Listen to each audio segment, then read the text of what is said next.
إن الحمد لله نحمده ونستعينه ونستغفره ونعوذ بالله من شرور أنفسنا ومن سيئات أعمالنا من يهده الله فلا مضل له ومن يضلل فلا هادي له وأشهد أن لا إله إلا الله وحده لا شريك له وأشهد أن محمدا عبده ورسوله اللهم صل على محمد وعلى آل محمد كما صليت على إبراهيم وعلى آل إبراهيم إنك حميد مجيد اللهم بارك على محمد وعلى آل محمد كما باركت على إبراهيم وعلى آل إبراهيم إنك حميد مجيد أعوذ بالله السميع العليم من الشيطان الرجيم بسم الله الرحمن الرحيم ألف لام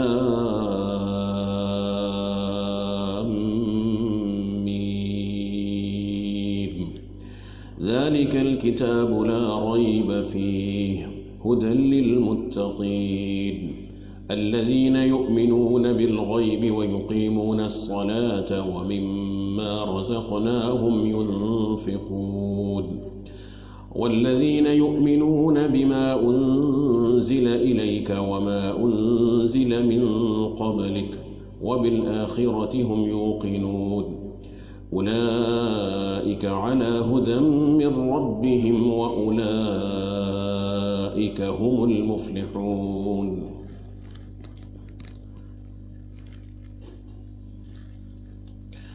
سامعین کرام، اللہ رب العزت کی توفیق سے اور اسی کی رحمت و فضل سے ہم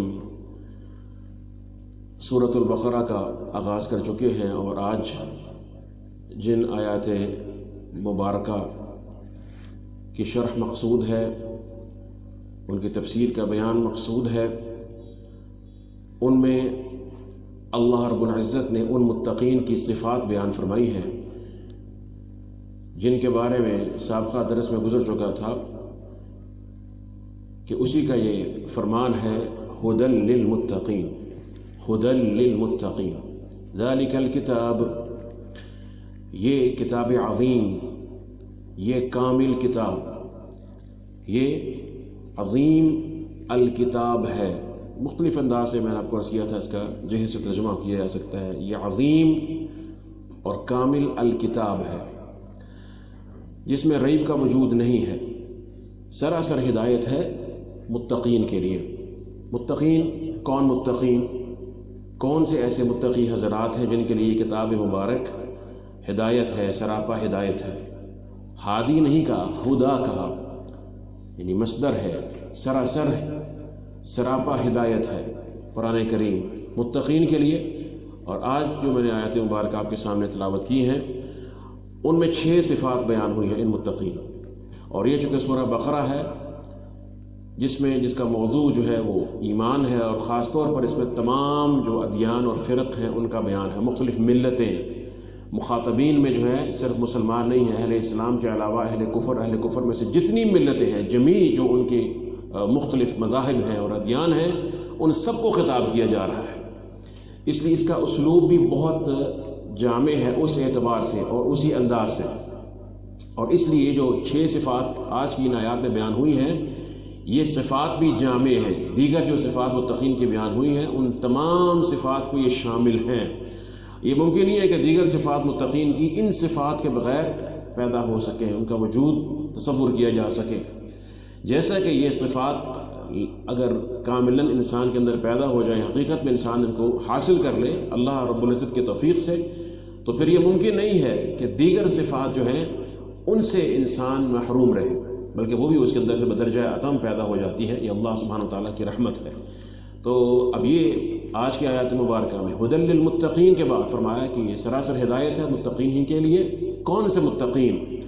الذین یؤمنون بالغیب، وہ جو غیب پر ایمان رکھتے، ویقیمون الصلاۃ، اور نماز قائم کرتے، ومما رزقناہم ينفقون، اور اس میں سے جو ہم نے ان کو دیا ہے خرچ کرتے ہیں۔ یہ صفات ان کی یہاں پر کتنی صفات بیان ہوئی؟ یہاں پر 3 صفات۔ تو یہ قرآن کریم جو ہے، میں نے آپ کو عرض کیا، کوئی فکر و فلسفہ کی کتاب نہیں ہے، یہ کامل ہدایت ہے، ایمان ہے، اور اللہ رب العزت کی عبادت ہے اس کی تلاوت و تدبر اور اس کا علم کو اخذ کرنا۔ تو ہم نے جو سیکھ رہے ہیں ابھی الحمدللہ تعالیٰ، یہ عمل کے لیے سیکھ رہے ہیں نا، اللہ کی رحمت کے حصول کے لیے سیکھ رہے ہیں، تاکہ اس پر ہم عمل کر سکیں، غور و فکر کر سکیں۔ تو اس لیے ان صفات کو غور سے سمجھیے تاکہ میں اور آپ ان پر عمل کریں اللہ کی توفیق سے، اور پھر حقیقی سعادت کے حقدار بن جائیں بتوفیق اللہ تعالیٰ۔ تو فرماتے ہیں ثم وصف المتقین، پھر اللہ سبحانہ و تعالیٰ نے ان متقین کے اوصاف بیان فرمائے ہیں، ان کی صفات بیان فرمائی ہیں، جن کے لیے یہ کتاب مبارک جو ہے وہ سراپا ہدایت ہے۔ اور وہ جو صفات بیان فرمائی ہیں ان کا تعلق کن کن امور کے ساتھ ہے؟ ثم وصف المتقین بالعقائد والاعمال الباطنۃ والاعمال الظاہرہ، کہ ان کے عقائد بھی بیان فرمائے ہیں، متقین کے عقائد، کہ ان کے باطن میں عقیدہ کیا ہونا چاہیے، ان کا ایمان جو باطنی دل کا، قلب کا جو ان کا علم و عمل ہے وہ کیا تقاضا کرتا ہے۔ اسی طرح سے ان کے ظاہری اعمال یعنی عقائد اور اعمال باطنی، اور اسی طرح سے اعمال ظاہری جو ظاہری اعمال ان کا بھی ذکر فرمایا ہے۔ لتضمن التقوی لذلك، کیونکہ تقوی ان تمام امور کو شامل ہے۔ تقوی اس وقت تک جو ہے متحقق نہیں ہو سکتا جب تک انسان کے اندر یہ تمام امور پیدا نہ ہو جائیں۔ تقوی کا دعویٰ صرف دعویٰ ہوگا، جب تقوی موجود نہیں ہوگا یا ناقص ہوگا پھر ہدایت بھی اسی اعتبار سے ہوگی۔ تو تقوی جو ہے وہ تمام عقائد و اعمال ظاہری ہوں یا باطنی ہوں، ان سب کو شامل ہے، ان سب کو اپنے اندر گھیرے ہوئے ہے۔ اس کی جس کا جو سکوپ ہے وہ ان تمام کو اپنے اندر اس کا احاطہ کرتا ہے۔ فقال، تو فرمایا الذین یؤمنون بالغیب، پہلی چیز یہ بیان فرمائی وہ جو غیب پر ایمان رکھتے ہیں۔ یہ بہت بڑا ایمان ہے، غیب پر ایمان۔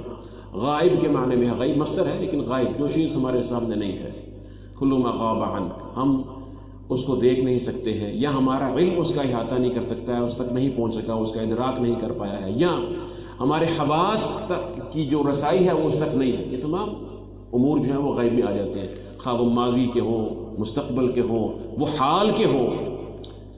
یہ تمام امور جو ہیں ان پر غیب کا اطلاق اپنے اپنے اعتبار سے کیا جا سکتا ہے۔ اللہ سبحانہ و تعالیٰ فرماتے ہیں عالم الغیب والشہادہ، عالم الغیب والشہادہ، کہ اللہ سبحانہ و تعالیٰ غیب اور شہادت دونوں کا عالم ہے، دونوں کو جاننے والا، مطلقاً کامل۔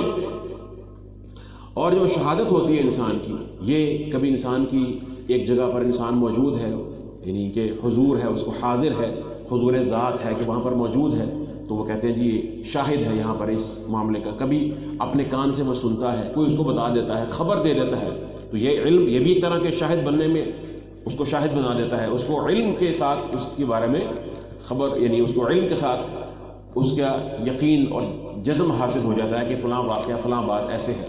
جیسا کہ ہم نے اللہ سبحانہ تعالیٰ کو دیکھا نہیں ہے، لیکن ہمارا ایمان ہے کہ وہ اللہ ہے اور اس کی جمیع صفات، الرحمن الرحیم الملک القدوس، ہم تمام پر ایمان لاتے ہیں، ایسے ہی ہے نا۔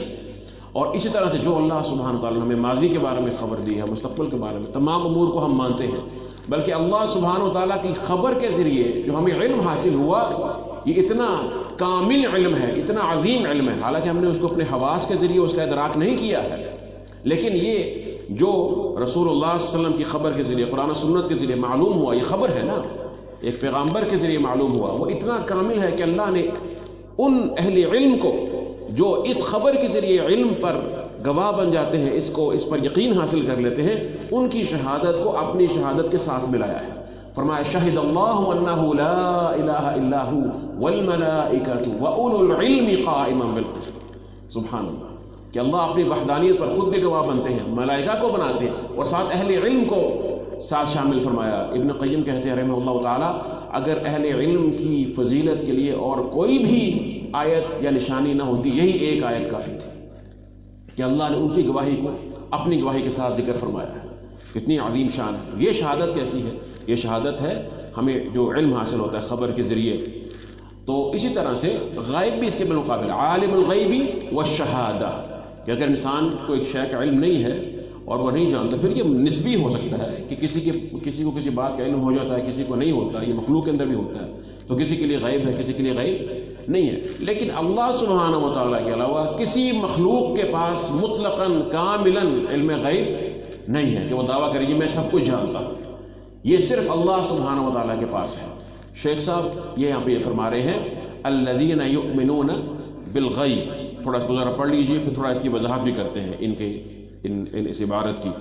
فرمایا حقیقت الایمان، اب غیب اور ایمان کا بڑا گہرا تعلق ہے، اس کو بیان کر رہے ہیں ساتھ ساتھ اس شرح میں۔ کہتے ہیں کہ هو التصدیق التام بما اخبرت به الرسل، ایمان کی حقیقت کیا ہے؟ یہ ہے کامل تصدیق کر دینا، کامل مکمل تصدیق کرنا، اس پر ایمان لانا، جازم یقین ہونا اس بات پر جو رسولوں نے ہمیں خبر دی ہے ان تمام تعلیمات پر۔ لیکن یہ صرف تصدیق نہیں ہے، یہ صرف تصدیق کے باطن میں تصدیق نہیں، وہ تو ابو جہل کے پاس بھی تھی نا تصدیق، فرعون کے پاس بھی تھی نا۔ اللہ قرآن میں فرماتے ہیں وَجَحَدُوا بِهَا وَاسْتَيْقَنَتْهَا أَنفُسُهُمْ ظُلْمًا وَعُلُوًّا، انکار تو کیا انہوں نے لیکن نفوس میں ان کے پورا یقین تھا اس بات کا کہ یہ جو موسیٰ علیہ السلام فرما رہے ہیں حق حق پیغمبر ہے، ٹھیک ہے، اور اللہ سبحانہ وتعالیٰ کی وحدانیت حق ہے، اس کی الوہیت حق ہے۔ تو یہاں پر فرما رہے ہیں کہ صرف تصدیق نہیں ہے، المتضمن لانقیاد الجوارح، ایسی تصدیق جو انسان کے اعضاء کو اللہ کے سامنے جھکا دے، ایسی تصدیق جو اس کے تمام اعضاء کو، اس کے ظاہر و باطن کو اللہ کے سامنے کامل طور پر جھکا دے، وہ اس کا عابد بن جائے۔ یہ تصدیق جو ہے جو عمل کو وجود میں لے آئے، اور اعضاء کی جو عبادت ہے، حتیٰ کہ عقل کی بھی عبادت ہے، عقل کی عبادت یہ ہے کہ اللہ کے سامنے، اس کے حکم کے سامنے جھک جانا، وہ اس کی رسائی میں ہو یا نہ ہو لیکن اس کو مان لینا کہ ایسے ہی ہے۔ آگے فرماتے ہیں وَلَيْسَ الشَّأْنُ فِي الْإِيمَانِ بِالْأَشْيَاءِ الْمُشَاهَدَةِ بِالْحِسِّ، کہ اصل میں ایمان کے اندر معاملہ، یہ حقیقت امر یہ نہیں ہے کہ آپ ان اشیاء کو دیکھ کر مان لیں جن کو آپ دیکھ سکتے ہیں، المشاہدہ بالحس، جن کو آپ دیکھتے ہیں اپنی حس سے، اپنے حواس سے، اپنی جو حواس خمسہ ہیں ان کے ذریعے آپ ان کو پا لیتے ہیں، ان پر ایمان ہے۔ میں نے دیکھ لیا، سیئنگ از بلیونگ، میں نے چھو لیا، میں نے سن لیا، بس میں اس کو مانتا ہوں۔ یہ اس کے ساتھ ایمان کا یا عدم ایمان کا تعلق نہیں ہے، اس لیے کہ اس میں تو مسلم کافر سب برابر ہیں، دیکھ کر نہ مانے گا تو کم عقل ہی ہوگا، بے وقوف ہی ہوگا نا، اس میں تو کوئی بھی، وہ تو جانور بھی اس کو سمجھتا ہے، اور بلکہ یہ تو بہائم سے بھی زیادہ بدتر ہیں جو صرف یہ بات کرتے ہیں اور اللہ سبحانہ وتعالیٰ کا علم نہیں رکھتے ہیں، اس کو نہیں مانتے ہیں۔ تو بہرحال اس میں سب برابر ہے، اس میں کوئی فرق نہیں ہے، کوئی شان نہیں ہے۔ فَإِنَّهُ لَا يَتَمَيَّزُ بِهَا الْمُسْلِمُ مِنَ الْكَافِرِ، کیونکہ اس سے جو ہے نا، جو آپ نے مشاہدے کے ذریعے آپ ایمان لے کر آئے، مشاہدے کے بعد آپ نے اس کو مانا کہ ہاں جی اب ٹھیک ہے میں اس کو مانتا ہوں، اس سے جو ہے مسلم اور کافر کی تمیز نہیں ہوتی ہے، مسلمان کافر سے ممیز نہیں ہوتا اس کی بنا پر کہ جو میں نے دیکھ لیا اس کو میں نے مان لیا۔ انما الشأن فی الایمان بالغیب، ایمان میں جو معاملہ ہے، جو بنیاد ہے، اصل میں وہ غیب ہے، غیب پر ایمان لانا ہے، ایسا ایمان جو غیب پر ہو، بن دیکھے ہم مانتے ہیں، صرف اللہ سبحانہ وتعالیٰ کی خبر پر، رسول اللہ صلی اللہ علیہ وسلم کی خبر پر، آپ کے حکم پر، آپ کی تعلیمات پر، کہ آپ اللہ کی طرف سے آپ ہمیں علم دیتے ہیں، آپ پر وحی اترتی ہے اور اس کی بنا پر آپ بات کرتے ہیں، ما ينطق عن الهوى ان هو الا وحی یوحى، تو اس بنا پر ماننا یہ اصل میں ایمان ہے۔ کون سا ایمان؟ الذی لم نرہ ولم نشاہد، نہ ہم نے اس کو دیکھا نہ اس کا مشاہدہ کیا، اس کے بغیر ہم اس کو مانتے ہیں۔ کیوں؟ وَإِنَّمَا نُؤْمِنُ بِهِ، اور بے شک ہم اس پر ایمان لاتے ہیں، اس پر ایمان لاتے ہیں، یقین جازم رکھتے ہیں۔ کیوں؟ لِخَبَرِ اللَّهِ وَخَبَرِ رَسُولِهِ، اللہ سبحانہ وتعالیٰ کی خبر دینے کی وجہ سے اور اللہ کے رسول کی خبر کی بنا پر ہم اس پر یقین رکھتے ہیں۔ فَهَذَا الْإِيمَانُ الَّذِي يُمَيِّزُ بِهِ الْمُسْلِمُ مِنَ الْكَافِرِ، یہ وہ ایمان ہے جس سے مسلمان اور کافر کی تفریق ہوتی ہے اور فرق ہوتا ہے۔ یہ نہیں کہ جو دیکھنے کے بعد، سننے کے بعد اپنے حواس کا جب اس پہ یقین ہو جائے، ادراک ہو جائے، اس پر ایمان لے کر آئے۔ تو لِأَنَّهُ تَصْدِيقٌ مُجَرَّدٌ لِلَّهِ وَرُسُلِهِ، کیونکہ یہ جو ہم خبر پر، رسول اللہ صلی اللہ علیہ وسلم کی خبر پر ایمان لے کر آتے ہیں اور مان لیتے ہیں کہ جو کچھ فرما رہے ہیں وہ حق ہے، یہ خالص تصدیق ہے اللہ اور اس کے رسول کی، اس میں کوئی اپنی عقل کا اطمینان نہیں ہے اس پہلو سے کہ نہیں میں ہر حکم کو پہلے عقل پر پرکھوں گا، پھر جب میں اس کو پوری طرح سمجھ جاؤں گا تو پھر میں فیصلہ کروں گا کہ میں نے اس کو ماننا ہے یا نہیں ماننا ہے۔ فالمؤمن یؤمن بکل ما اخبر اللہ بہ، مؤمن ہر اس چیز کو مانتا ہے جس سے اس کے بارے میں اس کو اللہ نے خبر دی ہے، او اخبر بہ رسولہ، یا اس کے رسول نے اس کے بارے میں خبر دی ہے، سواء شاہدہ او لم یشاہدہ، وسواء فہمہ وعقلہ او لم یہتدی الیہ عقلہ وفہمہ، برابر ہے کہ وہ اس کو دیکھ پائے، اس کا مشاہدہ کرے یا نہ کر سکے، اور برابر ہے کہ وہ اس کو سمجھ پایا ہے مکمل طور پر یا نہیں سمجھ پایا، اس کی عقل و فہم کی رسائی اس تک ہوئی ہے یا نہیں ہوئی، یہ مشروط نہیں ہے۔ مشروط یہ بات مشروط اس سے نہیں ہے. یہ تھوڑی سی بات ذرا سمجھنے کی ضرورت ہے. یعنی اس میں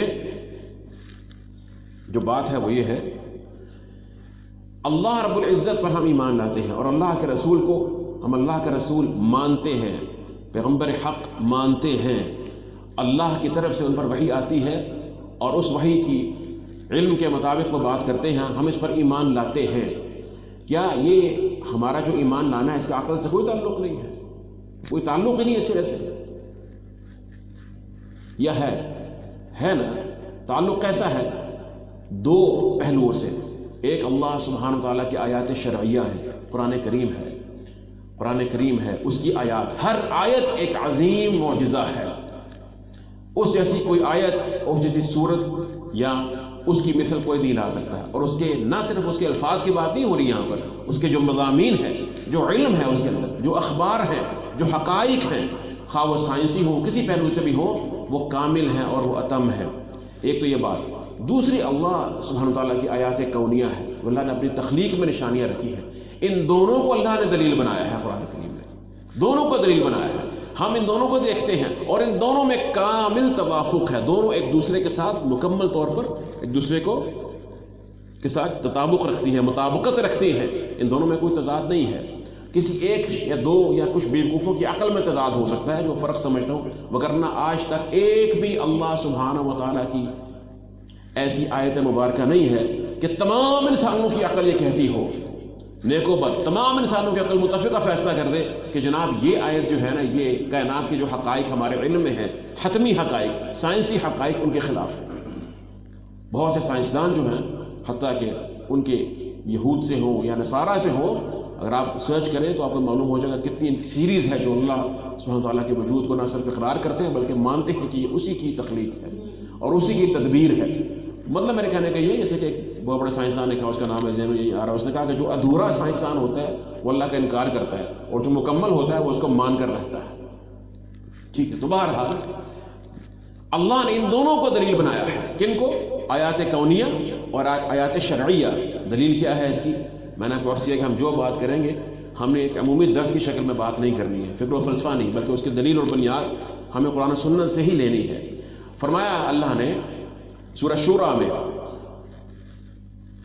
سورہ فصلت میں فرمایا کہ سنریہم آیاتنا فی الآفاق وفی انفسہم حتی یتبین لہم انہ الحق. سبحان اللہ. ہم ان کو نشانیاں دکھائیں گے، آفاق میں بھی دکھائیں گے اور ان کے اپنے نفوس کے اندر، اپنے نفسوں میں بھی، اپنے جسموں کے اندر بھی دکھائیں گے نشانیاں، تاکہ ان کو واضح ہو جائے کہ یہ قرآن کریم حق ہے.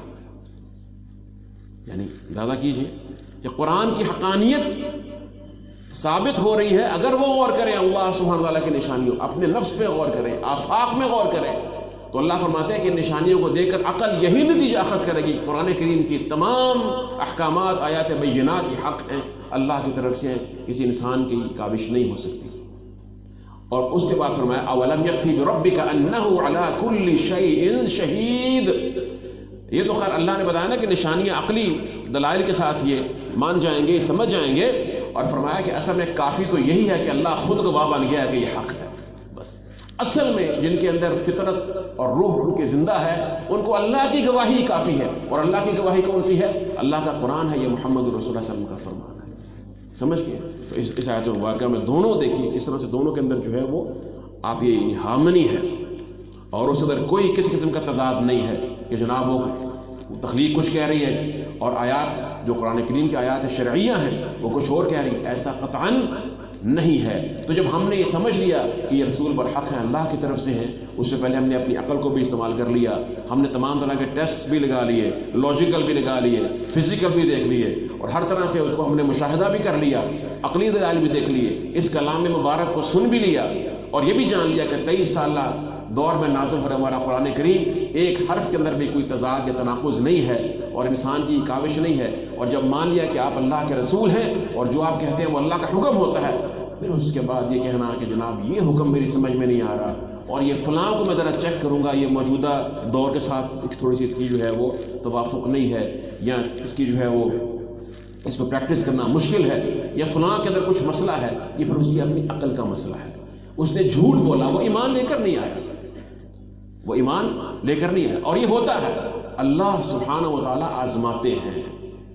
یہ آزمائش اسی طرف سے ہوتی ہے. کچھ ایسے احکامات ہر انسان کے لیے مختلف پہلو سے کسی حکم پر اس کو لگتا ہے کہ یہ کیسے ہو سکتا ہے.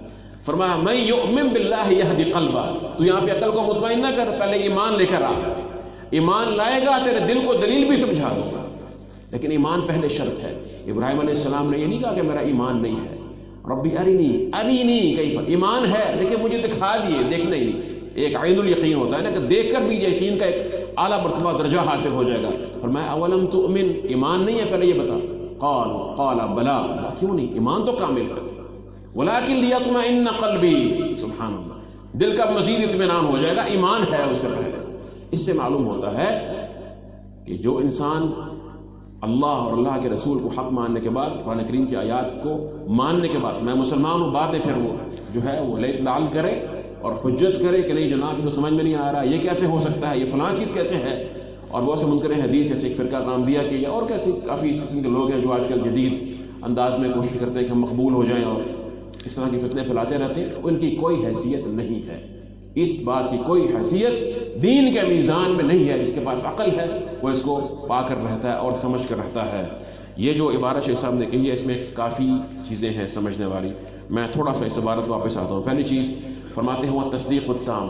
ایک میرا سوال ہے آپ کی توجہ ذرا جگانے کے لیے. شیخ صاحب نے یہ فرمایا ایسی تصدیق جو عمل کو متضمن ہے، یعنی انسان عمل کرے، اس کے اعضاء بھی اس کا اظہار کرے. صرف یہ نہیں کہا کہ ایمان تصدیق کا نام ہے، جبکہ اکثر ہم سنتے ہیں کہ ایمان کیا ہے جی، وہ تصدیق ہے. ایمان کیا ہے جی، تصدیق ہے. سنتے ہیں نا. تو تصدیق صرف تصدیق ایمان نہیں ہے.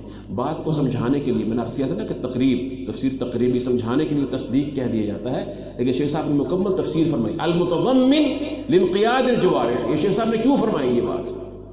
اس لیے کہ ایمان اور تصدیق دونوں ایک چیز نہیں ہے. اس ایک نے بڑا مغالطہ پیدا کیا ہے.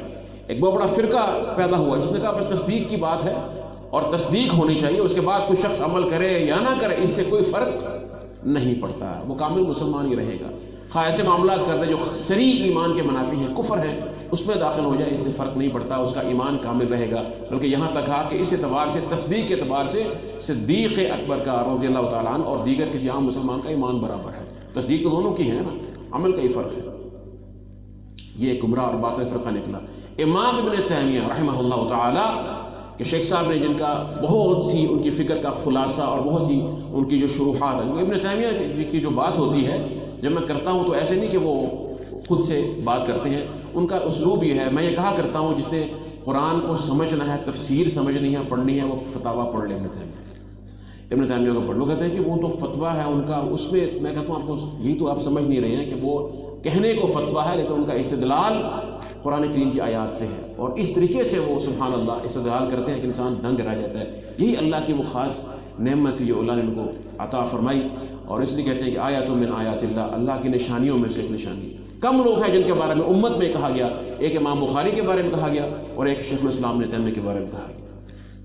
اللہ کی نشانیوں میں سے ایک نشانی تھا. وہ کہتے ہیں کہ ایمان اور تصدیق 100% ایک چیز نہیں ہے. انہوں نے رد کیا. 4 فرق انہوں نے بیان کیے. فائدے کے لیے میں آپ کو عرض کرتا ہوں، آپ کے انشاءاللہ یہ علم آپ کے کام آئے گا. پہلی چیز مختصر بات کرتا ہوں. پہلا انہوں نے کہا کہ دیکھیے، جب کوئی شخص آپ کو خبر دیتا ہے تو آپ اس کی تصدیق کرتے ہیں. ٹھیک ہے، تصدیق کرتے ہیں اور کہتے ہیں کہ یہ صدقہ ہو، اس نے اس کی تصدیق کی. اور یہ نہیں کہتا کہ آمنہ ہو، یہ لفظ نہیں بولے گا. آمنہ بھی بولے گا یا آمنہ لہو بولے گا، یعنی آمنہ کے ساتھ با یا لام لگا کر بات کرے گا. اگر فعل کی شکل میں ہو، مصدق لنا ہو سکتا ہے لیکن اسم فاعل کی بات نہیں ہے، وہ کمزوری کی وجہ سے ہوتا ہے. اس کی بات ہماری بحث میں بھی وہ بھی لغت میں چلا جائے گا. فعل کی شکل میں جب تصدیق کی بات ہوگی تو تصدیق کو کسی حرف کی ضرورت نہیں ہے متعدی ہونے کے لیے، صدقہ ہو. لیکن جب آپ بات کریں گے ایمان کی تو آمنہ بھی یا آمنہ لہو کریں گے. قرآن کریم میں جہاں بھی آیا ایمان تصدیق کے معنی میں جب آیا تو ایمان آمنہ بھی یا آمنہ لہو آیا. فآمنہ لہو لوط. ٹھیک ہے، آمنت باللہ. بات سمجھ آ رہی ہے آپ؟ اسی انداز سے ہے، کہیں بھی بغیر حرف کے نہیں آیا. اور جہاں بغیر حرف کے آیا ہے وہاں پر ایمان اس تصدیق جازم یا ایمان اس معنی میں نہیں بلکہ وہ خوف سے امن دینے کے معنی میں، خوف سے امن دینے کے معنی میں. فرمایا کہ لإیلاف قریش ایلافہم رحلۃ الشتاء والصیف فلیعبدوا رب هذا البیت الذی اطعمہم من جوع وآمنہم من خوف. وہ امن دینے کے بارے میں تصدیق کے معنی میں نہیں ہے. اسی اعتبار سے اللہ سبحانہ و تعالیٰ کا جو لفظ اسم حسن ہے مؤمن، اس کے دو جو ہیں وہ تفسیر کی گئی ہے، دونوں خوف سے امن دینے والا اور تصدیق کرنے والا، اہل ایمان کے ایمان کو قبول فرمانے والا. بات سمجھ میں آ رہی ہے آپ کو؟ تو ایک انہوں نے کہا کہ اس اعتبار سے فرق ہے. دوسرا انہوں نے کہا کہ اس کے اندر جو فرق ہے وہ یہ ہے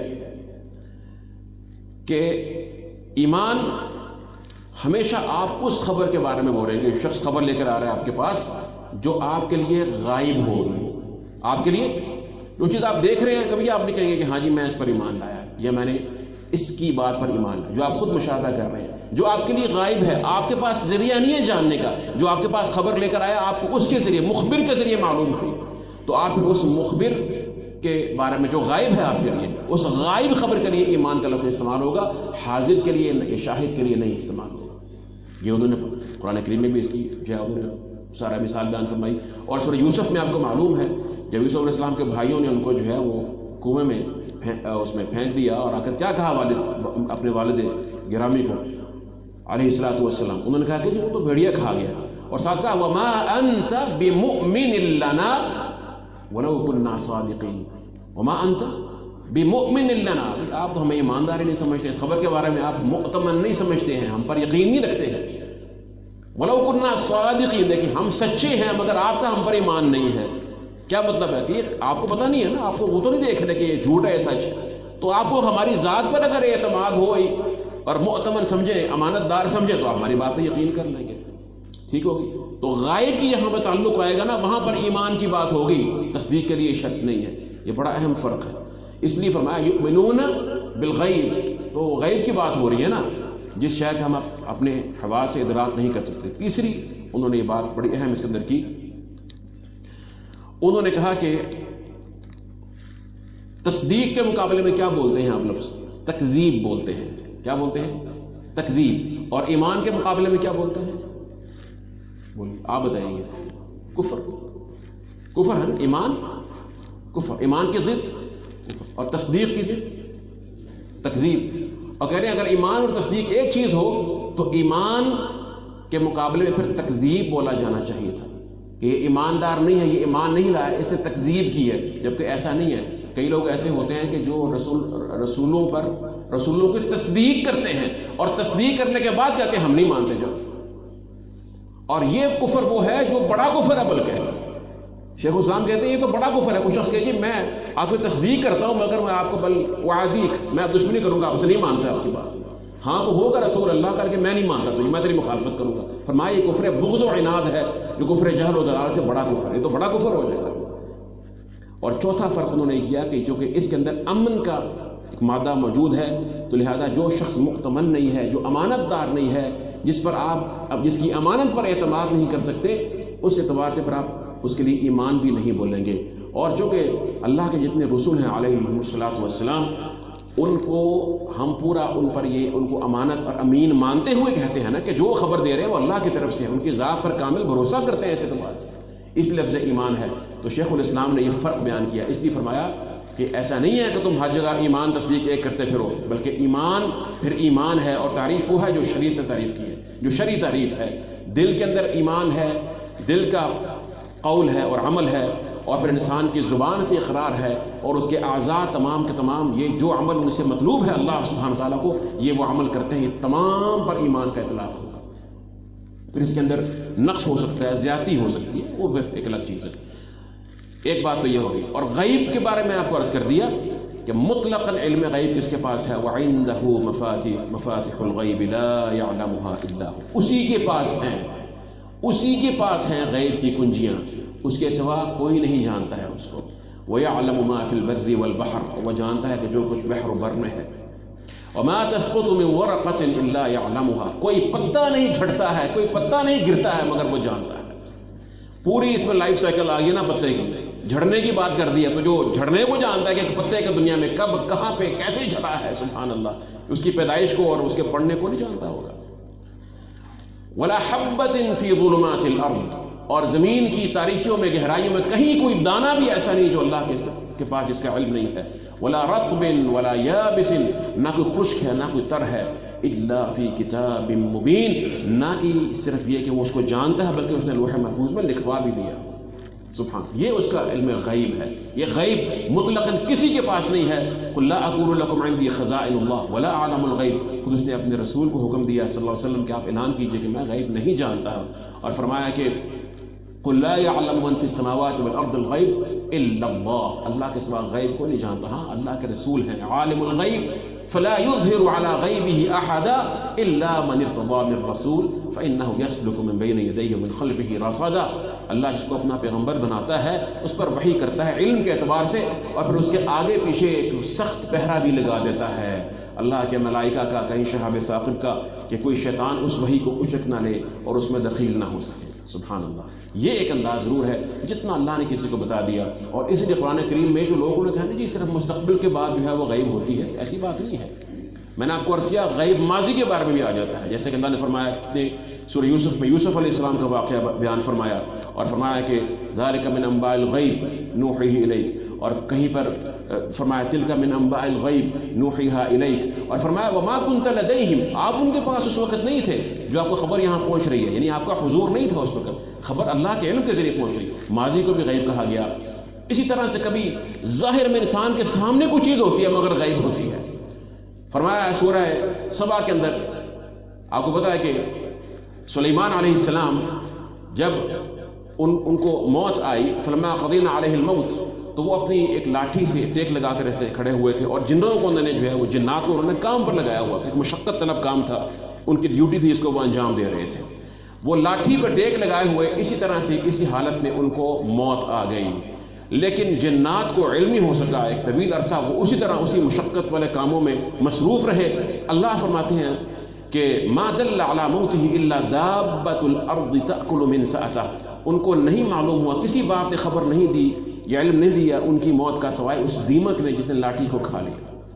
جب وہ لاٹھی کو کھا لیا گیا تو وہ گر گئے. فلما خر، جب وہ گر گئے، تبینت الجن ان لو كانوا يعلمون الغیب ما لبثوا في العذاب المہین، تو سب کو واضح ہو گیا، جنات کو بھی واضح ہو گیا کہ ہمارے پاس اگر غیب کا علم ہوتا تو ہم کیوں اس مصیبت والے ایک ذلت والے عذاب میں پڑے رہتے. اور لوگوں کو بھی علم ہو گیا کہ جنات کے پاس کچھ نہیں ہے. دیکھیے سلیمان علیہ السلام سامنے موجود ہے، ان کے لیے غیب ہے یا نہیں؟ وہ حاضر میں بھی غیب ہوتا ہے، نفوس میں بھی غیب ہوتا ہے. اللہ اس کے بارے میں فرماتے ہیں یہ مطلقاً غیب علی عالم الغیب کی شان ہے نا. یہ ایسا کہ عیسیٰ علیہ السلام کے بارے میں فرمایا قیامت کے روز کہیں گے کہ اللہ کہ ان كنت قلته فقد علمت تعلم ما في نفسي ولا اعلم ما في نفسك، میرے نفس میں جو ہے وہ تو جانتا ہے، تیرے نفس میں جو ہے وہ میں نہیں جانتا. ٹھیک ہے، سبحانك لا علم لنا الا ما علمتنا انك انت العليم الحكيم. قال الم اقل لكم اني اعلم غیب السماوات والارض واعلم ما تبدون وما كنتم تکتمون. یہ تمام جو امور ہیں اور مستقبل تو آپ کو معلوم ہی ہے. ان اللہ عنده علم الساعة وينزل الغیث ويعلم ما في الارحام وما تسقط من ورقة الارحام وما تدري نفس ماذا تكسب غدا وما تدري نفس بأي ارض تموت ان اللہ علیم خبیر. قیامت کے بارے میں اور جتنے واقعات مستقبل میں آنے والے ہیں، انسان نے کل کہاں مرنا ہے، کل اس نے کیا کرنا ہے، کس جگہ مرنا ہے، کس زمین میں اس کی موت واقع ہوگی، یہ تمام امور ایسے ہیں جن کا انسان کے پاس، کسی مخلوق کے پاس کوئی علم نہیں ہے. یہ خالص ان کا علم، یہ کنجیاں ہیں غیب کی، صرف اللہ سبحانہ و تعالیٰ کے پاس. ٹھیک ہے، اس پر ایمان لانا کتنا گہرا تعلق ہے ایمان بالغیب کا. اور اصل میں ایمان ہے یہ غیب، اور یہی اس وقت آزمائش بنی ہوئی ہے. جتنا ہم سائنس میں ترقی کرتے چلے جا رہے ہیں اور ہم لاجک کے نام پر، حالانکہ یہ لاجک بھی نہیں ہے، ان لاجیکل سی بات ہے. اس لیے قیامت کے روز جب جہنمی جہنم میں پھینکے جائیں گے اور ان سے سوال ہوگا کہ تم یہاں کیوں آئے ہو، وہ یہ کہیں گے کہ لو کنا نسمع او نعقل، اگر سنتے عقل کرتے تو پھر یہاں تھوڑی ہوتی. عقل ہی تو نہیں تھی جو یہاں پر آ گئی ہے. عقل استعمال کرو لیکن عقل کو دائرہ کار میں رکھو. مخلوق ہے تیری عقل، اور اس کا جو دائرہ، جو ڈومین اللہ نے مقرر کی ہے اس کے اندر رہ کر سوچ، اور پھر عقل سے وہ نتیجہ بھی اخذ کر جو اللہ نے تجھے بتایا ہے کہ وہ نتیجہ کیا ہے. تلک الامثال نضربها للناس وما يعقلها الا العالمون. علماء عقل سے نتیجہ وہی نکالتے ہیں جو اللہ کے رسولوں نے نکالا اور بتایا.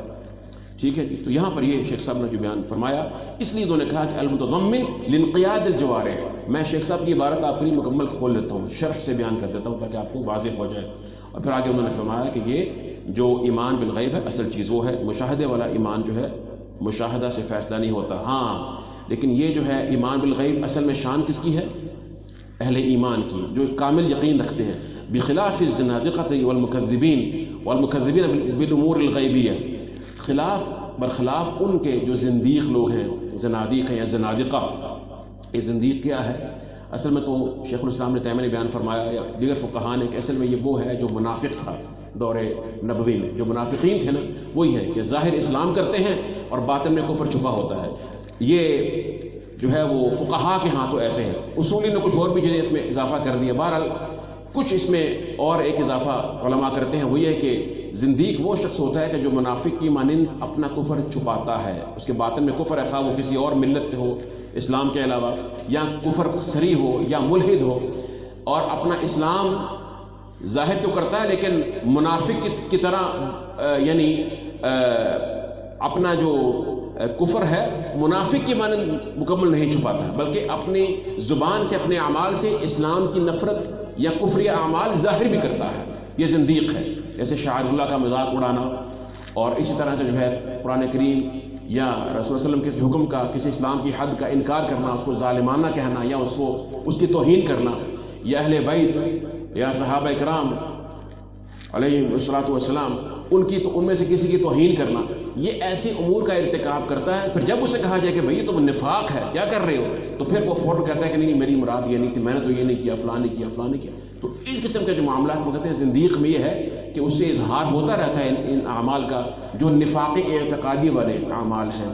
یعنی اس کے عقیدے میں نفاق، تو نفاق عملی ہے نا، نہیں ایک اعتقادی نفاق ہے لیکن وہ اس کا اقرار نہیں کرتا ہے. اس کو علماء نے کہا کہ زنادقہ میں یہ ہے. والمکذبین بالامور الغیبیہ، اور وہ غیبی امور کو جھٹلاتے ہیں، اس کو نہیں مانتے ہیں.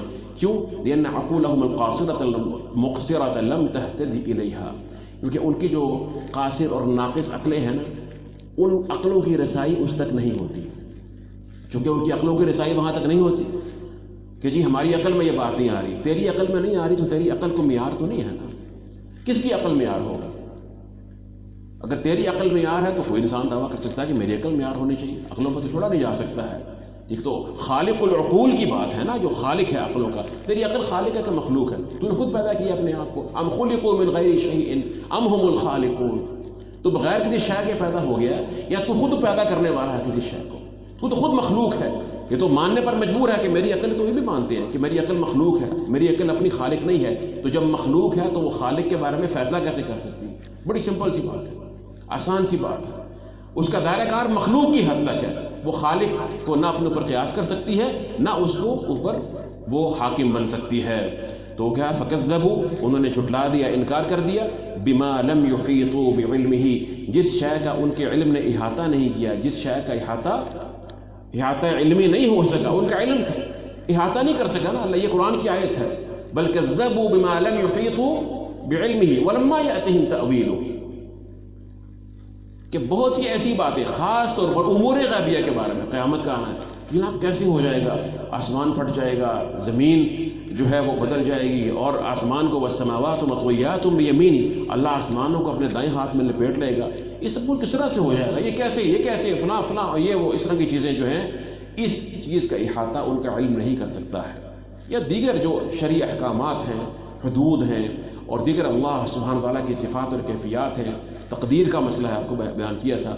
تو وہ اس کو اپنے احاطہ علمی میں نہ آنے کی وجہ، جو اصل کا احاطہ جہالت ہے اس پہ نہ آنے کی وجہ سے اس کا انکار کر دیتے ہیں. ففسدت عقولہم، تو ان کی عقلیں جو ہیں وہ فاسد ہو گئی، خراب ہو گئی اس پہلو سے. ومرجت احلامہم، اور ان کی جو فکریں ہیں وہ اضطراب کا شکار ہو گئی، بے لگام ہو گئی، اندھوں کی مانند دوڑنا شروع کر دیا. وزکت عقول المؤمنین المصدقین المہتدین بہدی اللہ، اور جو مؤمنین ہیں، مصدقین ہیں، جو ہدایت یافتہ ہیں اللہ سبحانہ و تعالیٰ کی ہدایت کی بنا پر، اسی کی ہدایت پر عمل پیرا ہونے والے، اسی کی ہدایت سے ہدایت کو حاصل کرنے والے.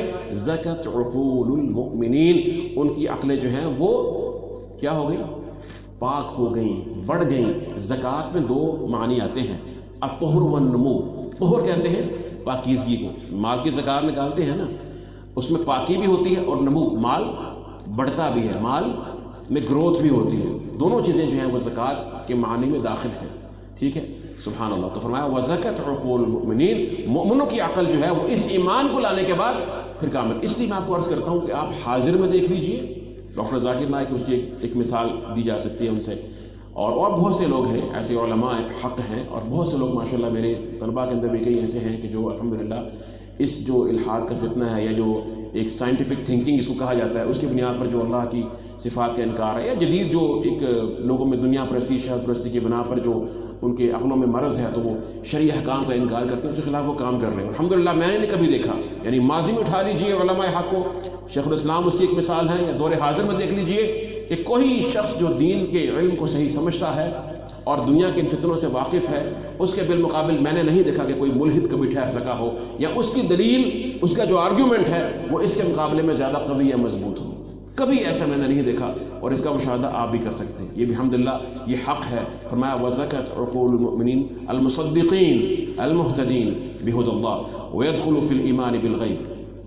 اب وہ کہہ رہے ہیں کہ ایمان بالغیب کا مفہوم کیا ہے، اس کا اصطلاحی، یعنی قرآن کریم کی اصطلاح میں فرمایا الایمان بجمیع ما اخبر اللہ به من الغیوب الماضیہ والمستقبلہ. کوئی بات جو میں عرض کر رہا تھا، تمام ان خبروں پر ایمان لے کر آنا جن کے بارے میں اللہ نے خبر دی، خواہ وہ ماضی کی ہو خواہ وہ مستقبل کی ہو، واحوال الاخرہ، یا آخرت کے احوال کے بارے میں ہو، وہ حقائق اوصاف اللہ و کیفیتها، یا اللہ سبحانہ و تعالیٰ کی جو صفات عظیمہ ہیں ان کی حقیقت کے بارے میں ہو، کہ اللہ عرش پر مستوی ہے. جی کیسے مستوی ہے؟ یہ کئی بیوقوف کرتے ہیں نا بات کو، آپ دیکھتے ہوں گے میڈیا میں، وہ جی عرش بڑا ہے، کہ جی اللہ بڑا ہے، اللہ عرش پر ہے تو عرش وہ ہے، معاذ اللہ. تو کتنا، یعنی اپنی سوچیے کہ ایک طرح یعنی تنگ قسم کا ایک ذہن ہے، محدود ذہنیت کے ساتھ تو یہ فیصلہ کر رہا ہے، تو اپنے کرسی پر بیٹھنے پر معاذ اللہ اللہ کو قیاس کر رہا ہے کہ وہ عرش پر مستوی ایسے جیسے میں کرسی پر بیٹھا ہوں، معاذ اللہ. اور اس کے بعد پھر جب تو نے تشبیہ دے دی، پھر سارے اعتراض تیرے ذہن میں، کرسی سے میں بڑا ہوں گی، کرسی مجھ سے بڑی ہے، کرسی پر ہے کہ وہ کرسی پر ہے. لا حول ولا قوت الا باللہ. یہ جہالت ہی تو اور کیا ہے؟ یہ اعتراض تو اس کے ذہن میں آ سکتا ہے جو سوچتا ہے اس انداز سے ہے، اور جو سمجھتا ہے کہ وہ ہماری طرح سے نہیں ہے، جو چاہتا ہے سو کرتا ہے، جو چاہتا ہے سو کرتا ہے. وہ مخلوق کا محتاج نہیں ہے. اکبر من کل شیء، ہر شے سے وہ بڑا ہے، مخلوق اس کے محتاج ہے. اللہ عرش پر مستوی ہے. میں سوال کرتا ہوں کہ عرش جو ہے وہ قائم ہے، کیا اللہ سبحانہ و تعالیٰ کی حکم سے قائم نہیں ہے؟ عرش کو کس نے قائم کر رکھا ہے؟ اللہ کے حکم سے. اللہ عرش پر مستوی ہے. یہ کرسی ہے، اس نے مجھے اٹھایا ہوا ہے، میں نے اس کو نہیں اٹھایا ہوا، یہ میرا. لیکن عرش بھی اپنے وجود کے لیے کس کا محتاج ہے؟ حتیٰ کہ حملۃ العرش، وہ فرشتے جنہوں نے اللہ کا عرش اٹھایا ہوا ہے، وہ کس کے محتاج ہیں؟ وہ اللہ کے محتاج ہیں. اگر اللہ ان سے قوت چھین لے وہ کیا کر سکتے ہیں؟ وہ اٹھا نہیں سکتے. ہر مخلوق اللہ سبحانہ و تعالیٰ کی قوت اور اس کی طاقت، دی ہوئی طاقت کی، اس کی توفیق کی محتاج ہے. کسی کے عمل کے لیے وہ کسی کا محتاج نہیں ہے. وہ بڑا ہے کہ یہ چھوٹا ہے، یہ ذہن کی چھوٹائی اور اس کی بات ہے. تو اس کے بعد فرمایا کہ اس میں اللہ کے تمام اوصاف، اور آپ کو میں نے گزشتہ درس میں نے عرض کیا تھا کہ جو تعبیر کرتے ہیں اللہ کی صفات میں، وہ 6 گروہ بتائے تھے نا، کہ ہم ظاہر کو نہیں مانیں گے، جی ہم یہ مانا لیں گے اور کوئی بات نہیں مانا لیں گے. وہ تمام اس میں آ جاتے ہیں یہ لوگ جو اللہ کی حقائق، جو اوصاف کی حقیقت ہے، اللہ کے چہرہ و جلال کے بارے میں بات ہے، وہ کیسا ہے، جیسے اس کی شان کے لائق، اس کی کیفیت کیا ہے میں نہیں جانتا ہوں. اگر میری عقل میں نہیں آ رہی میں کیوں اس کا انکار کروں؟ ٹھیک ہے، وہ عرش پر مستوی ہے، ہاں جی عرش پر مستوی ہے. الرحمن علی العرش استوى وهو معكم اينما كنتم، تم جہاں بھی وہ تمہارے ساتھ ہے. اچھا وہ عرش پر مستوی ہے اور تمہارے ساتھ بھی کیسے ہو سکتا ہے؟ تیرا نہیں ہو سکتا ہے، جیسے اس کی شان کے شان ہے. وہ عرش پر ہی مستوی ہے، زمین و آسمان کو محیط کر رکھا ہے. اس کے ساتھ وہ، اس کے باوجود وہ تمہارے ساتھ بھی ہے. اس کی معیت بھی حق ہے، اس کی معیت حق ہے، جیسے کہ اس کی شان کے شایاں ہے. تیرے لیے ناممکن ہے، تیری عقل میں نہیں آتا، مگر اس کے لیے اس کی کیفیت کو ہم نہیں جانتے ہیں، وہ وہی جانتا ہے. وہ جیسا ہے جیسے اس نے خود بیان کیا اپنے بارے میں. کوئی بھی اس کی عظمت کا، اس کے جلال کا، اس کے اوصاف جمال اور جلال کے بیان کا حق ادا نہیں کر سکتا ہے، نہیں کر سکتا. میں نے آپ کی جو بات کی ہے، میرا یہ بیان آپ کو سمجھانے کے لیے، میرے اپنے سمجھنے کے لیے کوئی شاید حیثیت رکھتا ہو، ورنہ حقیقت یہ ہے کہ مجھے اللہ سے ڈرنا چاہیے، اور میں اللہ سے توبہ کرتا ہوں اور اس کی مغفرت طلب کرتا ہوں، کیونکہ میرا یہ بیان کسی بھی انسان کا بیان جو اللہ کی صفات کے بارے میں ہوگا وہ ناقص ہی ہوگا، وہ ناقص ہوگا. وہ ویسا ہے جیسا اس نے خود اپنے بارے میں بیان کیا. ہم میں یہ صلاحیت اور ہم میں استعداد نہیں ہے کہ ہم اس کو بیان کر سکیں. ہم اس پر ایمان لاتے ہیں جیسے اس نے بتایا اور اس کے رسول نے بتایا, جیسے اس کے رسول اور صحابہ کرام اس پر ایمان لے کر آئے, اسی طرح ہم ایمان لاتے ہیں. فرمایا کہ وما اخبرت به الرسل من ذلك فيؤمنون بصفات الله ووجودها ويتيقنونها وان لم يفهموا كيفيتها. تو وہ جو اہل ایمان ہیں وہ اللہ کے انبیاء اور رسول کی خبر کے مطابق اللہ کی صفات اور اس کے وجود پر ایمان رکھتے ہیں اور اس پر یقین رکھتے ہیں, اگرچہ وہ اس کی کیفیت کو نہ بھی سمجھ پائیں. کیفیت کو کہ کیسی کیفیت ہے, اس کا نزول کیسے ہوتا ہے آسمان و دنیا پر, کیسے کے بارے میں سوال نہیں کرنا چاہیے. کیفیت ہم نہیں جان سکتے ہیں, ہمیں نہیں بتایا گیا, اس کو تفویض کر دیں, یہ اللہ کے علم میں ہے, وہ بہتر جانتا ہے. ہاں نزول اس کا آسمان و دنیا پر رات کے تیسرے پہر میں یہ حق ہے, ہم اس کو مانتے ہیں. عرش پر مستوی ہے, ہم مانتے ہیں. وجاء ربک والملک صفا صفا, آئیں گے اللہ سبحانہ وتعالیٰ قیامت کے روز فیصلہ کرنے کے لیے, ہم اس کو مانتے ہیں. کیسے اس کی مجیء کی کیفیت کیا ہے ہم نہیں جانتے ہیں. ثم قال, پہلی صفت یؤمنون بالغیب, الایمان بالغیب. دوسری صفت فرمائی ویقیمون الصلاۃ, اور نماز کو قائم کرتے ہیں, نماز کو قائم کرتے ہیں. شیخ صاحب فرماتے ہیں لم یقل یفعلون الصلاۃ او یأتون بالصلاۃ, یہ نہیں فرمایا کہ وہ نماز ادا کرتے ہیں, نماز انجام دیتے ہیں یا اس طرح کا کوئی کلمہ, یہ نہیں فرمایا. کیونکہ اقامت الصلاۃ کا حکم ہے. جیسے پہلے کیا تھا ایمان, الایمان بالغیب, اور یہاں پر کیا ہے اقامت الصلاۃ. اقامت الصلاۃ کیا ہوتا ہے اس کے بارے میں کہتے ہیں لأنه لا يكفي فيها مجرد الاتيان بصورتها الظاهرة, اس لیے کہ نماز کی اقامت میں اقامت الصلاۃ جب کہا جائے اس میں صرف نماز کی ظاہری صورت کو اختیار کر لینا, اس کو حاصل کر لینا, یہ کافی نہیں ہے. یہ کافی, یہ اقامت صلاح نہیں ہے کہ جی وہ نماز پڑھ رہا ہے, دیکھنے میں نماز ہے. فاقامت الصلاح, اقامت صلاح پھر کیا ہے اقامتها ظاہرا, یہ تو ظاہری طور پر بھی اس کی اقامت ہے. کیسے باتمام ارکانها وواجباتها وشروطها, کہ نماز کے تمام جو ارکان ہیں اور اس کے جو واجبات ہیں اور شروط ہیں ان کو ظاہرا مکمل طور پر ادا کیا جائے. وإقامتها باطنا بإقامة روحها, اور باطناً بھی اس کو قائم کیا جائے. کیسے اس کی روح کو قائم کر کے, اور روح کیا ہے نماز کی وهو حضور القلب فيها, وہ دل کی حاضری ہے مکمل نماز کے دوران. وتدبر ما يقوله ويفعله منها, اور جو وہ کہہ رہا ہے, جو کر رہا ہے اپنی حرکات و سکنات, ان پہ پورا غور کرے کہ میں کس کے لیے ساتھ بات کر رہا ہوں, مناجات کر رہا ہوں, اور میں کیوں جھک رہا ہوں, میری حرکات و سکنات کا مفہوم کیا ہے. فهذه الصلاة هي التي قال الله فيها, یہ وہ نماز ہے جو ظاہراً اپنے ارکان واجبات اور شروط کے ساتھ مکمل ہو, کامل ہو, اور اسی طرح سے باطناً اس میں نماز کی روح موجود ہو, خشوع ہو, تدبر ہو, اور وہ جانتا ہوں کہ میں کیا پڑھ رہا ہوں, کیوں پڑھ رہا ہوں, اور کیا کر رہا ہوں. یہ وہ نماز ہے جس کے بارے میں اللہ نے فرمایا کہ ان الصلاة تنہی عن الفحشاء والمنکر, یہ وہ نماز ہے جو بے حیائی اور برے کاموں سے روکتی ہے. وہی التي يترتب عليها الثواب, اور یہی وہ نماز ہے جس پر ثواب مرتب ہوتا ہے, ثواب ملتا ہے انسان کو. اب یہاں پہ شیخ صاحب نے جو کچھ اصطلاح ذکر کیا ہے, یہ پہ اصول فقہ کی اصطلاحات ہیں, تھوڑا سا ان کو بیان کرنا بھی ضروری ہے تاکہ ہم اس عبارت کی شرح مکمل ہو جائے.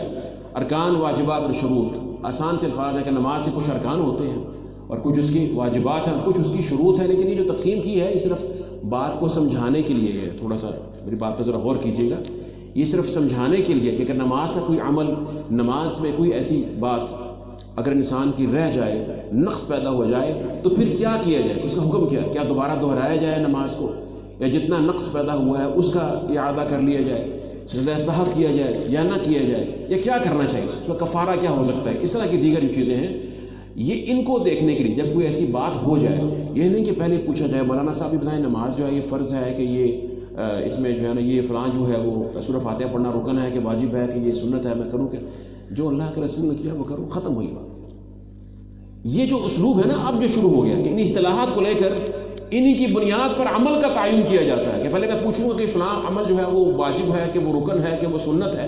یہ صحابہ کرام مجموعی طور پر ان کے منہج کے خلاف ہے, نہ رسول اللہ صلی اللہ علیہ وسلم کی تربیت ہے, نہ صحابہ کرام ایسا کیا کرتے تھے.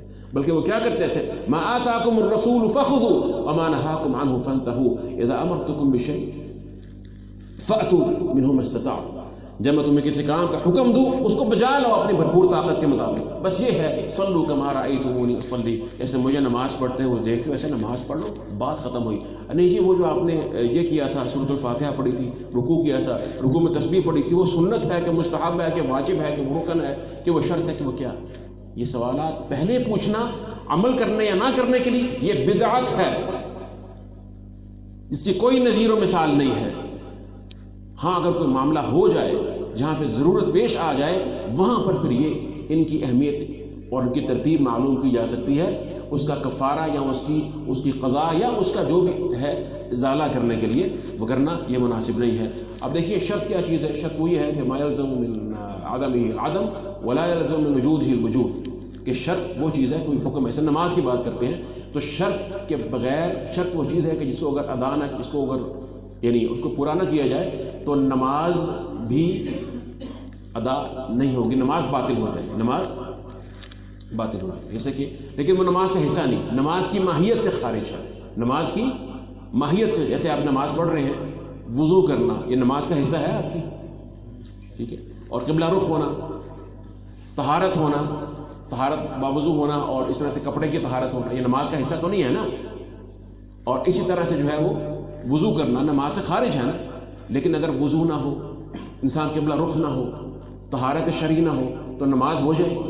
تو گویا شرط وہ چیز ہے جو نماز کا ماہیت، نماز کے اندر داخل نہیں ہے، نماز کے عمل میں نماز سے خارج ہے، لیکن اس کے نہ ہونے سے نماز بھی نہیں ہوگی. سمجھ آ رہی ہے؟ لیکن اس کے ہونے سے ولا یلزم من وجودہ الوجود، اس کے ہونے سے، اس کے وجود ہونے سے نماز کا وجود لازم نہیں آتا. جیسے آپ نے وضو کر لیا تو یہ تو نہیں کہ نماز بھی ضرور ہو گئی ہے، ٹھیک ہے، قبلہ رخ ہو گئے، شرط پوری کر لی تو کیا نماز بھی ضرور وجود میں آ جائے گی؟ نہیں. لیکن اس کے وجود سے وجود ہونا شرط نہیں، لیکن اس کے عدم سے عدم لازم آ جائے گا، حکم نہیں ہوگا، یہ شرط ہے. ٹھیک ہے. اسی طرح سے رکن وہ ہے کہ جس کے وجود سے وجود لازم آتا ہے، جس کے عدم سے عدم لازم آتا ہے، اور وہ نماز کا حصہ بھی ہے. جیسے کہ آپ نماز میں کھڑے ہیں، رکوع چھوڑ دیں گے، اگر رکوع چھوٹ گیا تو یہ رکن ہے، اور رکوع نہ کیا جائے تو نماز ہو جائے گی. اگر رکوع ہے تو نماز ہے. تمام ارکان اگر نماز کے، رکوع ہے، قیام ہے، سورۃ الفاتحہ ہے، سجود ہے، آخری تشہد ہے، اور اس طرح سے دیگر جو ہیں وہ نماز کے جو ہے وہ ارکان ہیں. اگر ان تمام ارکان کو پورا ادا کریں گے، ظاہری بات ہو رہی ہے نا، ظاہری نماز کی صورت کی، اور اسی طرح سے ادا کریں گے جیسے کہ محمد رسول اللہ صلی اللہ علیہ وسلم نے ادا کیا، تو آپ کی نماز مکمل ہوگی. اگر آپ ان میں سے کوئی چھوڑ دیں گے چیز تو نماز آپ کی نہیں ہوگی. نماز دیکھنے میں ہو سکتی ہے، ہو دیکھنے میں اس کی صورت ایک ہو سکتی ہے کہ وہ ہو، لیکن حقیقت میں وہ نماز نہیں ہوگی. دلیل ہم نے آپ کو عرض کیا کہ ہر بات کی دلیل ہونی چاہیے نا، کہنے کو تو کوئی کچھ بھی کہہ سکتا ہے. جیسے ہم نماز کی بات کر رہے ہیں، ہم رکن کی بات، اس طرح سے واجبات ہیں، اس طرح سے واجبات، رکن یا واجب کوئی رہ جائے تو ان دونوں میں آپ کو سجدہ سہو کرنا پڑتا ہے. البتہ رکن اگر رہ جائے اور آپ اس رکن کے جو محل ہے اس سے آگے گزر چکے ہیں، مثلا آپ نے ایک رکعت ہے، آپ سجدہ بھول گئے، آپ اٹھ گئے، اگلی رکعت شروع کر دی، تو وہ آپ کو رکعت جس میں سجدہ رہ گیا وہ رکعت آپ کو دوبارہ دہرانی پڑے گی اور سجدہ سہو بھی کرنا پڑے گا. واجب بھی نماز میں ضروری حصہ ہے نماز کا. اگر کوئی واجب رہ گیا تو پھر یہ ہے کہ آپ جب واجب رہ جائے گا، اگر وہ آپ اس سے آگے گزر گئے ہیں، مثال کے طور پر جو درمیان والا تشہد ہے ظہر کا یا عصر کا یا عشاء کا، تو آپ نے وہ غلطی سے بھول گئے، آپ کھڑے ہو گئے، آپ نے اگلی رکعت میں قرات شروع کر دی، تو اب آپ کو واپس جانے کی ضرورت نہیں ہے. سجدہ سہو کرنا جو ہے وہ لازم ہے، سلام پھیرنے سے پہلے سجدہ سہو کر لیجئے، لیکن وہ آپ کو دوبارہ وہ رکعت ادا کرنے کی ضرورت نہیں ہے. البتہ وہ واجب ہے، اس کا واجبی حصہ تھا نماز کا، تو اس کا ازالہ جو ہے وہ سجدہ سہو کے ساتھ کرنا ضروری ہے. اور اگر آپ کھڑے نہیں ہوئے، ابھی آپ اٹھ رہے ہیں اور آپ کے پاس موقع ہے تو واپس جائیے اور سجدہ کیجئے، اس کو مکمل کیجئے. دلیل اس کی کیا ہے کہ رسول اللہ صلی اللہ علیہ وسلم، عبداللہ بن بحینہ کی روایت فرماتے ہیں کہ ان رسول اللہ صلی اللہ علیہ وسلم صلی بنا الظہر فقام فی الرکعتین الاولیین فلم یجلس، کہ آپ نے ظہر کی نماز ہمیں پڑھائی اور 2 رکعات کے بعد آپ کھڑے ہو گئے، جو پہلا تشہد ہے وہ آپ نے نہیں کیا، آپ کو تنبیہ کر دی گئی لیکن آپ واپس نہیں گئے، پھر آپ نے اتحیات میں جو آپ بیٹھتے ہیں، آخری تشہد میں بیٹھتے ہیں، دعا پڑھی، اور اس کے بعد ہم انتظار کر رہے تھے کہ آپ جو ہے وہ اب تسلیم کریں گے، سلام کر دیں گے، لیکن آپ نے سلام کی بجائے 2 سجدے کیے اور اس کے بعد سلام کیا۔ ٹھیک ہو؟ یہ اس سے کیا معلوم ہوا کہ یہ ایک واجب ہے، جو درمیان والا تشہد ہے یہ واجب ہے، اس لیے آپ نے اس کے ازالے کے لیے سجدہ سہو کیا۔ اور رکن کے بارے میں آپ کو مینس کر دیا۔ اب اس میں جو ارکان ہیں اس میں کئی طرح کے ارکان ہیں۔ شیخ صاحب فرما رہے ہیں کہ اقامتها ظاہرا باتمام ارکانها و واجباتها و شروطها، ایک بہت بڑا رکن، خاص طور پر 2 کی بات کروں گا، ایک بہت بڑا رکن جس کے بارے میں انتہائی غفلت کا شکار ہے، نماز کا ظاہری رکن ہے، وہ رکن ہے، باتفاق علماء وہ رکن ہے، وہ ہے نماز میں اطمینان۔ نماز میں اطمینان، اسے کہتے ہیں ظاہری خشوع۔ ایک خشوع باطنی ہے نا، اور ایک خشوع باطنی ہے اور ایک خشوع ظاہری۔ اگر باطن میں انسان کی خشوع ہے تو ظاہر میں اس کے اعضاء میں یہ ظاہر ہو کر رہے گا۔ جب وہ کھڑا ہوگا اطمینان سے، سر جھکا ہوگا، ہاتھ باندھے ہوئے ہیں، میں اپنے مالک کے سامنے کھڑا ہوں، قرآن پڑھ رہا ہوں، اس کو سنا رہا ہوں، اس کا جواب آ رہا ہے، وہ سن رہا ہے، یہ کیفیت۔ جب یہ کیفیت ہوگی تو کیا ٹکرے مارے گا وہ شخص؟ یہ کر کے پیچھے گر گیا، ممکن نہیں ہے نا۔ اسے کہتے ہیں طمأنینہ، اطمینان، ظاہری خشوع۔ اگر یہ خشوع بالکل نہ ہو نماز باطل ہو جائے گی۔ نماز کی صورت ہوگی، جیسا کیا فرما رہے ہیں، دوبارہ واپس آئیے، کہتے ہیں لا یکفی فیہا مجرد الاتیان بصورتها الظاہرہ، ظاہری صورت صرف اس کی جو ہے نا، جو دوسری لائن ہے اوپر سے دیکھیے، لا یکفی فیہا مجرد الاتیان بصورتها الظاہرہ، ظاہری صورت صرف اس کی اگر پوری کر لو گے اس سے کفایت نہیں کرتی ہے، نماز نہیں ہوگی، نماز باطل ہے۔ کیونکہ شریعت جو ہے نا وہ ظاہر کو نہیں دیکھتی ہے، شریعت میں فیصلہ حق اور باطل کا ہوتا ہے۔ شریعت میں عمل کا فیصلہ اس کی ظاہری صورت دیکھ کر نہیں، فیصلہ کس کا ہوتا ہے؟ حق اور باطل کا ہوتا ہے، کہ کون سی بات حق ہے، اللہ اور اس کے رسول کے اس کے حکم کے مطابق ہے، وہ وجود رکھتی ہے، اس کا وجود شرعی ہے۔ یعنی شریعت میں جو وجود ہے وہ ظاہری وجود، دنیاوی وجود نہیں ہے، مادی وجود نہیں، بلکہ شرعی وجود کی بات ہوتی ہے۔ ایک شخص آیا، اس کی دلیل یہ ہے، آپ تشریف لے گئے مسجد میں، شخص آیا، اس نے نماز پڑھی، نماز پڑھنے کے بعد گزرا، آپ کو سلام کیا، آپ نے سلام کا جواب دیا، آپ نے فرمایا ارجع فصلی فانک لم تصلی، واپس جا، نماز پڑھ، تو نے نماز نہیں پڑھی۔ پھر اس نے نماز پڑھی، پھر آیا، سلام کیا، سلام کا جواب دیا، پھر فرمایا ارجع فصلی فانک لم تصلی، تو نے نماز نہیں پڑھی، پھر نماز پڑھتا ہے، پھر آتا ہے، تیسری بار ایسے ہی ہوا، یہاں تک کہ وہ سمجھ گیا، فہیم شخص تھا، اس نے کہا کہ ما احسن غیرہ، اللہ کے رسول اس سے بہتر مجھے آتی نہیں ہے پڑھنی، فعلمنی، مجھے سکھا دی۔ آپ کیا فرما رہے ہیں کہ تو نے نماز نہیں پڑھی؟ نماز تو پڑھی ہے نا، کوئی ہمارے دور کو آتا ہے ماشاءاللہ جو اسپیڈ میں آج کل دیکھتے ہیں کہ جناب 20 تراویاں 10 منٹ میں، 15 منٹ میں، آدھے گھنٹے میں ماشاءاللہ، اور لوگ وہاں جوک در جوک ماشاءاللہ، ثواب کا ثواب ہے، اور دونوں فائدے حاصل ہو جائیں گے، راضی رہے رحمان بھی، خوش رہے شیطان بھی۔ یہ ہوتے ہیں نا معاملات، ہم دیکھتے رہتے ہیں، تو یہ تو مذاق ہے نماز کے ساتھ، استہزاء ہے نماز کا یہ۔ اور ویسے معاذ اللہ مجھے استہزاء سے یاد آ گیا، بہت سی ایسی کبھی چیزیں دیکھنے کو ملتی ہیں کہ نماز کا مذاق بنایا جا رہا ہوتا ہے۔ یہ علماء کے حلقات میں بھی مجھے اتفاق ہوتا ہے دیکھنے کا، ذکر کرتے ہیں، ایک ایسی ویڈیو سامنے آتی ہے کہ نماز کا مذاق، نماز کو ہنسنے کا ذریعہ بناتے ہیں کہ جی امام ہے وہ گر گیا یا بھاگ گیا، والعیاذ باللہ من ذلک، لا تتخذوا آیات اللہ ہزوا، اللہ کی آیاتوں کا مذاق مت بناؤ، عظیم ترین شاعر اللہ میں سے۔ یہ تو سوچ بن چکی ہے قوم کی، یہ ادب کی صورت ہے، یہ علم کی صورت حال ہے۔ تو آپ نے اس کو فرمایا کہ تو جب کھڑا ہو تو پھر آپ نے تفصیل سے بتایا کہ تو قراءت کر، اس کے بعد فرمایا، بار بار آپ ایک بات فرماتے، ثم ارکع حتی تطمئن راکعا حتی تطمئن ساجدا، رکوع کر تو پورا اطمینان حاصل کر لے کہ تو نے رکوع کیا ہے، سجدے میں جا پورے اطمینان سے سجدہ کر۔ تو یہ اطمینان اس میں نہیں ہے، اب وہ شخص نماز مکمل کر رہا ہے، پوری نماز پڑھ رہا ہے، تمام چیزیں مکمل ہیں، لیکن خاص طور پر جو چیز مفقود ہے وہ کیا ہے؟ اطمینان نہیں ہے، خشوع بالکل نہیں ہے، طمأنینہ نہیں ہے، وہ رکن ہے۔ فرمایا کہ تیری نماز کا وجود نہیں ہے، فإنک لم تصلی۔ تو یہ چیز ہے جیسا فرما رہے ہیں۔ اور اس طرح سے سورۃ الفاتحہ یہ بھی رکن ہے، سورۃ الفاتحہ رکن ہے۔ جب شریعت کہتی ہے نا کسی شے کے بارے میں کہ وہ اگر یہ نہیں ہے تو وہ چیز ہی نہیں ہے، یہ ذرا قاعدہ یاد رکھ لیجیے، اگر شریعت کہتا ہے نا کہ اس شے میں اگر فلاں جز نہیں ہوگا تو وہ چیز ہی نہیں ہوگی، تو ابن تیمیہ فرماتے ہیں کہ وہ جو چیز ہے نا یا اس کا رکن ہوگا یا واجب ہوگا، سنت نہیں ہو سکتی صرف، ٹھیک ہے. لا ایمان لمن لا امانت له، اس کے پاس امانت نہیں ہے، بالکل اس کا ایمان نہیں ہے. کیا مطلب ہے کہ اس کا ایمان ناقص ہے. اگر امانت بالکل ہی نہیں ہے، اللہ اور اس کے رسول کے ساتھ بھی خیانت کر رہا ہے، تو ایمان سے فارغ ہو سکتا ہے. اگر ایمانت ناقص ہے، ایمان اس کا کامل نہیں ہے. لا صلاۃ لمن لم یقرأ بفاتحۃ الکتاب، سورۃ الفاتحہ جس نے نہیں پڑھی اس کی نماز نہیں ہے. اللہ کے رسول فرماتے ہیں اس کی نماز نہیں ہے، اس کی نماز کا وجود نہیں ہے. لا صلاۃ، نماز نہیں ہے اس کی. ہم کہتے ہیں نہیں نماز ہو جاتی ہے، پڑھی تو ہے نا، نماز تو پڑھی ہے جی، سارا کچھ کیا، وضو بھی کیا ہے، سب کچھ کر رہا ہے جی، کر رہا ہے، لیکن وہ جو اس نے کیا وہ ظاہری وجود ہے. اللہ کے رسول نے اس کو حیثیت دی جو اللہ کے ہاں مقبول شرعی وجود ہے نماز کا. لا صلاۃ لمن لم یقرأ بفاتحۃ. تو اس طرح کی جو معاملات ہیں، پھر خشوع کے میں نے آپ کو عرض کر دیا ہے کہ اس کے باطن میں انقیاد ہو، تدبر ہو، عقل ہو. فرماتے ہیں فلا ثواب، آخری دو لائنوں میں آ جائیے. فرمایا فلا ثواب للانسان من صلاته الا ما عقل منها، کہ انسان کے لیے اس کی نماز میں کوئی ثواب نہیں ہے سوائے اتنے حصے کے جتنا حصہ اس نے اپنی عقل اور فہم کے ساتھ پڑھا کہ میں کیا پڑھ رہا ہوں. اس کی سوچ اور سمجھ حاضر رہی کہ میں کیا پڑھ رہا ہوں، کیا بول رہا ہوں، اس کے سامنے کھڑا ہوا ہوں. یہ ایک حدیث کے الفاظ ہیں، لیکن وہ حدیث بہرحال ضعیف ہے کہ صلاۃ نماز میں اتنا جتنا اس نے عقل کی.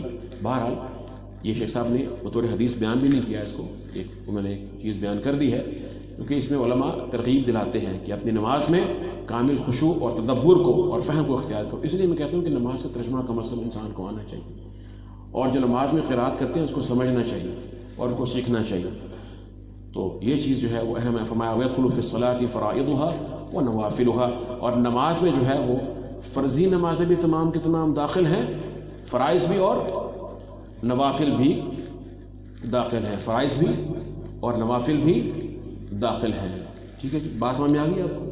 تو یہ نماز کے بارے میں. تو آپ نے یہاں پہ جو ہم نے یہاں جو چند چیزیں جو اخذ کی یہاں سے، یہ ہے کہ نماز کی کچھ شروط ہیں، اور اس طرح سے نماز نماز کے کچھ ارکان ہیں اور کچھ اس کے واجبات ہیں. شروط تمام کے تمام ہونے چاہیے. ہاں، شروط میں ایک بہت اہم شرط ہے، وقت بھی ہے. وقت داخل ہوگا نماز کا تو نماز پڑھیں گے، اور اول وقت میں نماز پڑھیں جو افضل وقت ہے. نماز کی شروط میں اس کا بھی خیال کریں. شرط یہ جو وقت کا دخول ہے نماز کا، یہ نماز کے وجوب کی یعنی شرط الوجوب ہے، شرط الصحہ نہیں ہے. اس کو اسباب بھی کہا جاتا ہے، پھر فقہی بحث ہو جائے گی. مثال کے طور پر سورج جب زوال پذیر ہو جائے، سورج زوال الشمس ہو جائے، اس کے بعد کس نماز کا وقت شروع ہوتا ہے؟ ظہر کا وقت شروع ہوتا ہے. سبحان اللہ، دیکھیے ذرا اللہ نے کس طرح سے ان نمازوں کو بیان کیا. فرمایا اقم الصلاۃ لدلوک الشمس الی غسق اللیل. ذرا یہاں پہ غور کیجیے. اقم الصلاۃ، نماز قائم کر، لدلوک الشمس، زوال شمس سے لے کر کہاں تک؟ الی غسق اللیل، رات کی تاریکی جب خوب چھا جائے، گہری رات جو ہے، غسق اللیل، اس وقت تک جو ہے وہ نماز پڑھنی ہے. تو کیوں یہ سارا ایک وقت الہ کے ساتھ فرمایا نا کہ اس یہ شروع ہو رہا ہے سورج کے زوال سے، کہاں تک چلتا ہے؟ نصف رات تک چلتا ہے. نصف رات، غسق رات کا نصف ہوتا ہے جب اس کی شدت ہوتی ہے، اس کی ظلمت. تو نصف رات تک اس میں کوئی درمیان میں گیپ نہیں ہے نمازوں کے اوقات. غور کیجیے. اقیم الصلاۃ لدلوک الشمس الی غسق اللیل، تو الہ کے ساتھ فرما دیا کہ متصل، یعنی اشارہ کر دیا کہ نمازیں یہاں تک کیا ہیں؟ متصل ہیں.